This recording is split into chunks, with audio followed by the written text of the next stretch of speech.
Yes, reka nizere yuko umeze neza udahwema gukurikira inkuru n'ibiganiro bica kuri Kavuyo TV show, nawe utari wabasha gukora subscribe ariko ukaba ugiye kubikora nawe bikugendekera gutyo. Ni iby'agaciro gakomeye cyane kuba warasize support yawe ya subscribe kuri Kavuyo TV show.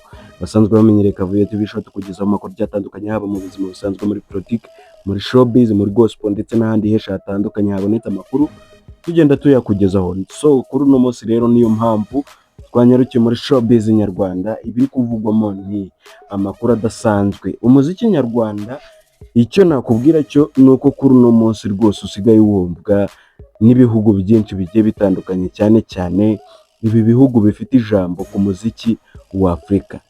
Narabibabwiye njye Kavuyo yuko uyu muziki nyarwanda umaze kuzamuka ku rundi rwego kurenza uko mbere byari bimeze. Umuziki nyarwanda ubu ngubu usigaye wumvikana mu bihugu bya Nigeria, Tanzania, Burundi, Uganda ndetse n'ibindi bihugu.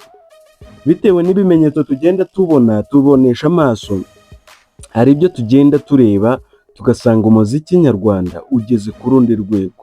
Murabizi yuko uyu muhanzi ndetse akaba n'umuproducer Element R ari mu kiriya gihugu cya Nigeria, aho yabashije no gutwara n'igihembo cy'umuproducer wa mbere w'umugabo muri kano karere k'ibiyaga bigari.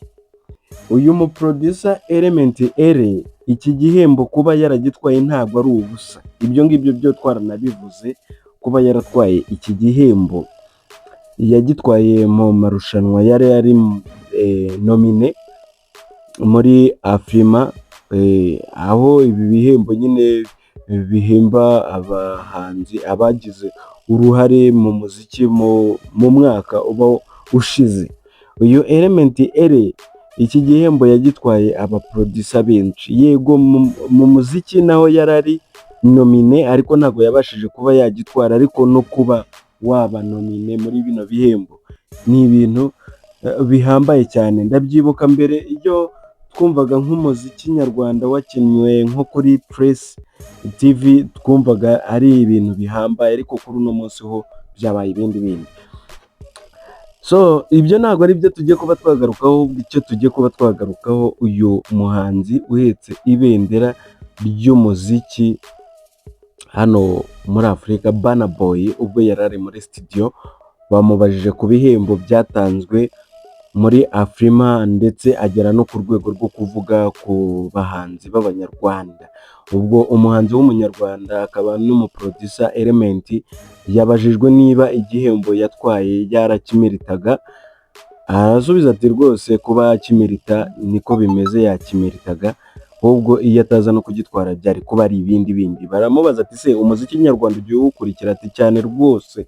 Ati se ko twumva yuko hariya mu Rwanda hari competition y'abahanzi babiri bakomeye, ari we Bruce Melody ndetse na The Ben, nta kujijinganya kwari kurimo.